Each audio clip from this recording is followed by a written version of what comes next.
Siap-siap terkejut. Kenapa ajaran Syekh Siti Jenar harus dibungkam? Jika benar, mengapa dianggap sesat? Ada rahasia besar yang selama ini disembunyikan dari sejarah. Jangan sampai Anda ketinggalan fakta mengejutkan ini. Simak kisahnya dan jangan lupa subscribe, like dan komen. Semoga yang komentar diberikan kemudahan dalam segala hal, dan dimudahkan dalam mendapatkan rezeki. Amin ya robbal alamin. Di tanah Jawa yang masih dibalut kabut mistis, nama Syekh Siti Jenar beredar seperti bisikan angin. Ia bukan sembarang ulama. Ada yang menganggapnya sebagai wali sejati, tetapi ada pula yang menyebutnya penyebar ajaran sesat. Malam itu, di sebuah surau sederhana di pinggiran desa, Syekh Siti Jenar duduk bersila dikelilingi murid-muridnya. Cahaya pelita bergetar di sudut ruangan, memantulkan bayangan di wajahnya yang penuh ketenangan. Kebenaran, katanya perlahan, bukan untuk semua orang. Ada yang mencarinya dengan ketulusan, ada yang menolaknya dengan ketakutan, dan ada yang menghancurkannya karena merasa terancam. Para murid terdiam. Salah seorang dari mereka, pemuda bernama Wirya, akhirnya memberanikan diri bertanya, "Guru, mengapa ajaranmu berbeda dengan yang diajarkan para wali lainnya?" Syekh Siti Jenar tersenyum. "Karena aku tidak hanya mengajarkan aturan, tetapi hakikat di balik aturan itu." Di luar surau, malam semakin larut.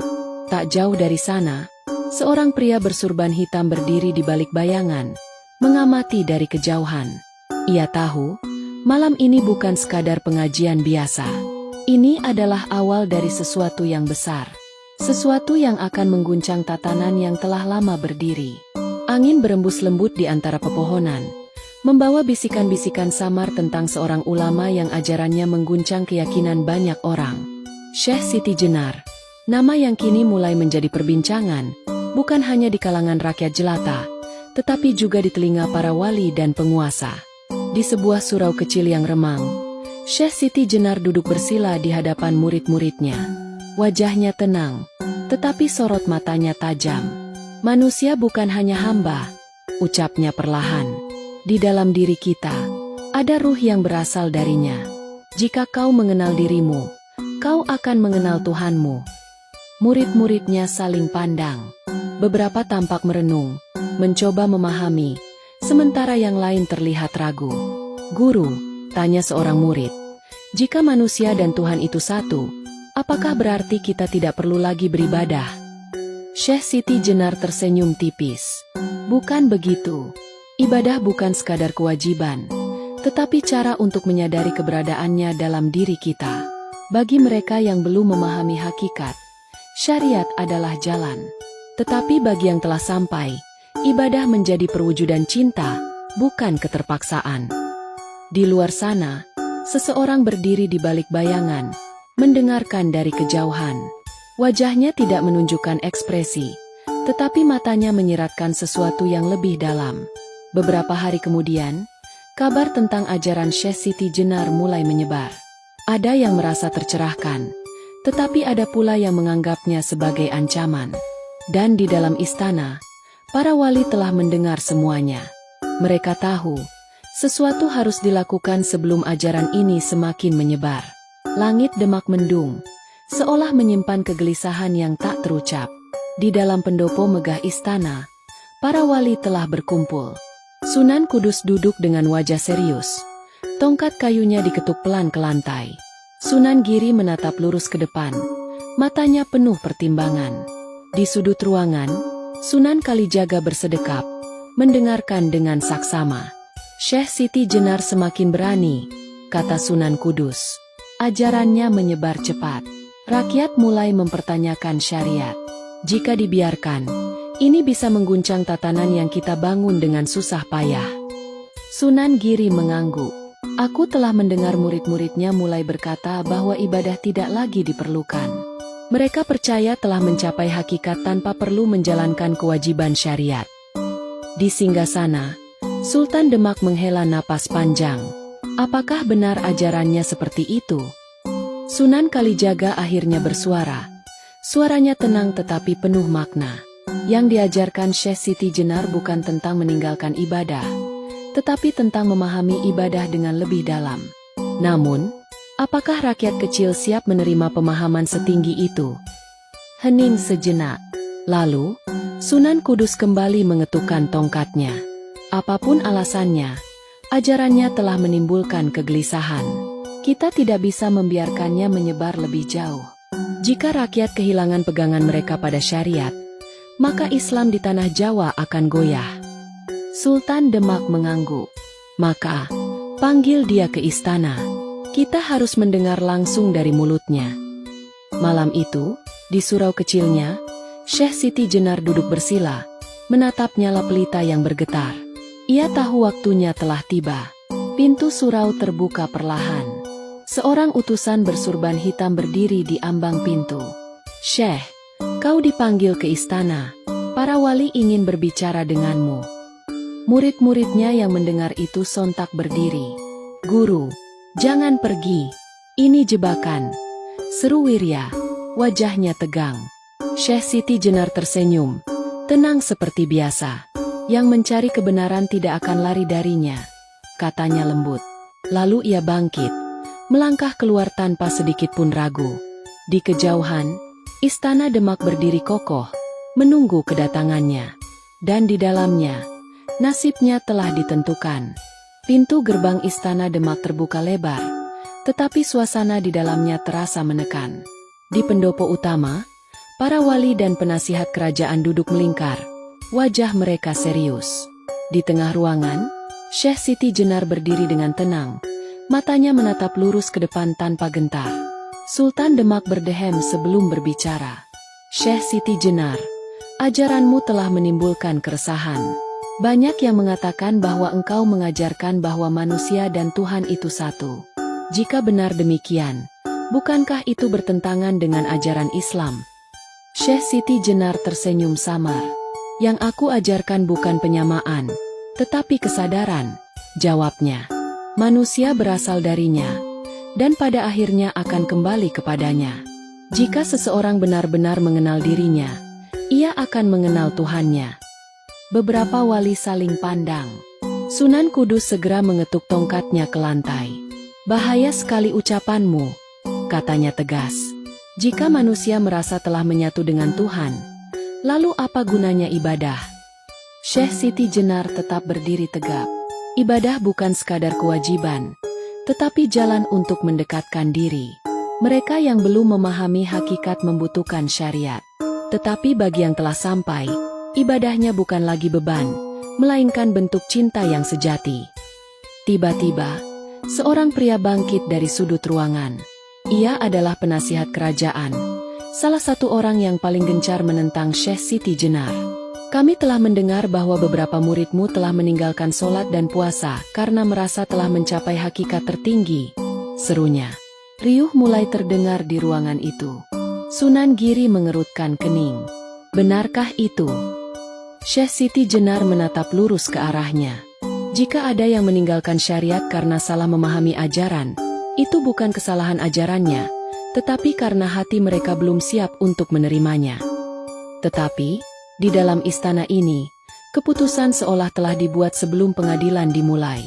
Sultan Demak akhirnya bersuara. "Apakah engkau menarik kembali ajaranmu?" Syekh Siti Jenar tersenyum kecil, tetapi tidak menjawab. Sunan Kudus berdiri. "Jika tidak, maka engkau harus menerima hukuman."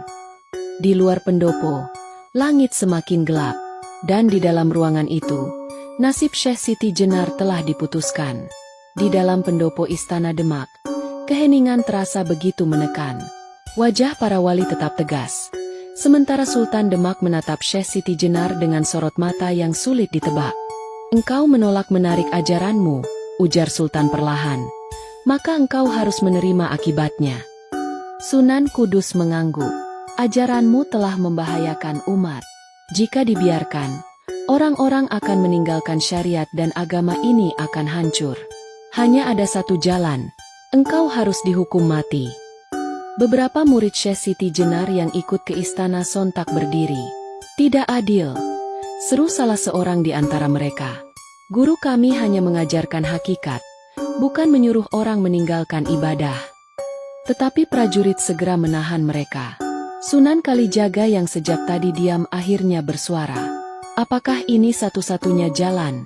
tanyanya pelan. Sunan Giri menoleh padanya. "Jika kita membiarkannya, lebih banyak orang akan tersesat." Sunan Kalijaga menghela napas.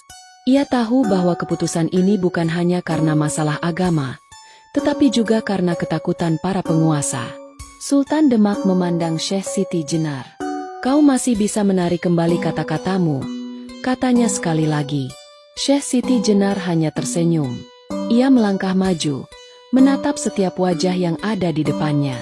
"Bukan aku yang dihukum di sini," katanya, "tetapi kebenaran yang tidak kalian inginkan." Suasana semakin tegang. Di luar istana, langit mulai meredup. Angin berembus pelan, membawa hawa yang aneh. Seolah alam pun mengetahui bahwa sesuatu yang besar akan terjadi. Dan di dalam pendopo itu, keputusan telah ditetapkan. Kematian telah menanti Syekh Siti Jenar. Langit Demak berwarna kelabu saat prajurit mengiringi Syekh Siti Jenar menuju alun-alun. Tanah terasa dingin di bawah kakinya. Sementara suara langkah para algojo menggema di antara dinding-dinding kota. Di tengah lapangan, rakyat berkumpul dengan wajah penuh kebingungan. Mereka berbisik satu sama lain, mencoba memahami mengapa seorang alim besar seperti Syekh Siti Jenar dijatuhi hukuman mati. Di atas singgasana kecil yang telah disiapkan, Sultan Demak duduk, matanya tajam. Di sampingnya, para wali hadir dengan wajah penuh wibawa. Sunan Kudus berdiri tegak, sementara Sunan Kalijaga memejamkan mata, seolah menolak menyaksikan apa yang akan terjadi. Syekh Siti Jenar berhenti di tengah alun-alun. Algojo berbaju hitam telah siap. Pedang panjang berkilat di tangannya. Sultan Demak akhirnya berbicara.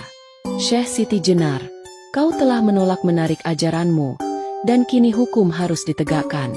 Ini kesempatan terakhirmu. Apakah kau ingin mencabut kata-katamu?" Syekh Siti Jenar hanya tersenyum. "Jika kebenaran harus dibayar dengan nyawa, maka biarlah aku yang membayarnya." Murid-muridnya yang bersembunyi di antara kerumunan menahan napas. Beberapa di antara mereka mengepalkan tangan, tetapi mereka tahu, tidak ada yang bisa mereka lakukan. Algojo mengangkat pedang tinggi. Waktu seakan melambat. Angin berhenti bertiup, dan seluruh alun-alun menjadi sunyi. Kemudian pedang itu meluncur turun. Dan seketika, sesuatu yang tidak terduga terjadi. Tubuh Syekh Siti Jenar tidak terjatuh ke tanah. Tidak ada darah yang mengalir. Sebaliknya, tubuhnya berubah menjadi cahaya putih yang menyilaukan, membumbung ke udara sebelum perlahan menghilang. Orang-orang berteriak. Murid-muridnya menangis tertahan. Sunan Kudus mundur selangkah. Wajahnya tegang. Sunan Kalijaga membuka matanya, menatap langit dengan perasaan yang sulit dijelaskan. Sultan Demak berdiri dari singgasananya, tidak percaya dengan apa yang baru saja ia saksikan. Di tanah, hanya jubah Syekh Siti Jenar yang tersisa, tergeletak begitu saja seakan pemiliknya telah pergi tanpa jejak. Alun-alun kembali sunyi. Tak ada yang tahu apa yang sebenarnya terjadi. Tetapi satu hal pasti, Syekh Siti Jenar tidak mati seperti manusia biasa. Ia telah menjadi bagian dari sesuatu yang lebih besar. Angin berembus pelan, menyapu debu di alun-alun Demak yang masih diselimuti keheningan. Jubah Syekh Siti Jenar tergeletak tanpa pemiliknya, sementara para wali dan prajurit terpaku dalam ketidakpercayaan. "Dia menghilang?" bisik seorang prajurit dengan suara bergetar. Sunan Giri menggenggam tongkatnya erat-erat. "Ini sihir," katanya dengan nada tegas, meskipun matanya sendiri penuh keraguan. Sunan Kalijaga menatap kosong ke arah langit. Ia tahu, ini bukan sihir. Ini adalah sesuatu yang melampaui pemahaman manusia. Syekh Siti Jenar telah mencapai sesuatu yang tidak bisa dijelaskan oleh hukum dunia. Di antara kerumunan rakyat, murid-murid Syekh Siti Jenar menahan air mata mereka. Mereka telah kehilangan guru mereka, tetapi bukan ajarannya. Malam itu, kabar tentang eksekusi yang gagal menyebar ke seluruh pelosok tanah Jawa. Ada yang percaya Syekh Siti Jenar benar-benar mati. Ada pula yang yakin bahwa ia hanya berpindah ke alam lain. Namun, satu hal yang pasti, Ajaran yang ia tinggalkan tidak mati bersamanya. Tahun-tahun berlalu, tetapi bisikan tentang manunggaling Kawula Gusti tetap hidup di tengah masyarakat. Di desa-desa kecil, di sudut-sudut pesantren, di antara para petani dan nelayan, ajaran Syekh Siti Jenar masih dipelajari secara diam-diam. Meskipun kerajaan dan para wali berusaha menghapusnya dari sejarah, ajarannya tetap mengalir seperti air, menyusup ke dalam hati mereka yang mencari pemahaman lebih dalam tentang hakikat kehidupan. Seperti angin yang tak bisa digenggam, seperti cahaya yang tak bisa dipadamkan, seperti kebenaran yang tidak bisa dihapus. Malam telah larut di sebuah padepokan kecil di lereng gunung. Seorang lelaki tua duduk bersila di beranda, ditemani oleh seorang pemuda yang menatapnya penuh rasa ingin tahu. "Kakek," tanya pemuda itu, suaranya lirih. "Mengapa nama Syekh Siti Jenar jarang disebut dalam sejarah? Jika dia seorang wali, mengapa ajarannya dianggap berbahaya?" Lelaki tua itu menghela napas panjang. Matanya menatap bintang-bintang di langit yang berkelip redup. "Karena tidak semua kebenaran boleh diungkapkan," jawabnya pelan. "Ada yang ditutupi, ada yang sengaja dihapus, dan ada yang dibungkam oleh mereka yang merasa terancam." Pemuda itu mengernyit. "Terancam? Oleh apa?" Lelaki tua itu tersenyum samar. Syekh Siti Jenar tidak hanya mengajarkan agama, tetapi juga kebebasan berpikir. Ia menanamkan pemahaman bahwa manusia bisa langsung mengenal Tuhannya tanpa harus bergantung pada aturan yang dibuat oleh manusia lain. Bagi para penguasa, ini adalah ancaman. Jika rakyat tidak lagi takut, jika mereka tidak lagi patuh, maka kekuasaan bisa runtuh. Pemuda itu terdiam. Kata-kata itu terasa begitu berat, seolah membuka sesuatu yang selama ini tersembunyi. "Tapi bukankah ajarannya tetap hidup?" tanyanya kemudian. Lelaki tua itu mengangguk perlahan.